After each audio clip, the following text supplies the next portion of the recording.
এখনো কিন্তু 3টা বড় বড় ভূমিকম্প আসা বাকি আছে। নবী করিম সাল্লাল্লাহু আলাইহি ওয়াসাল্লাম একদিন মসজিদের সামনে যাচ্ছেন, সাহাবীরা ভিতরে বসে আছে।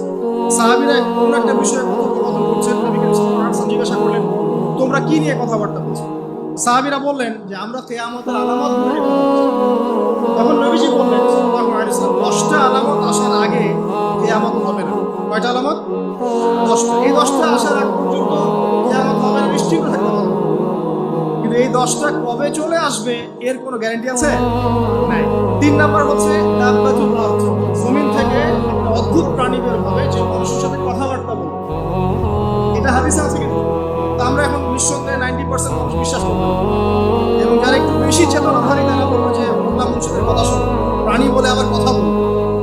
কিন্তু হ্যাঁ, এই কথাটাই যদি নাসা বলে, যে হ্যাঁ একটা প্রাণী আছে পৃথিবীর গভীরে, সে অচিরেই বের হবে এবং কথা বলবে।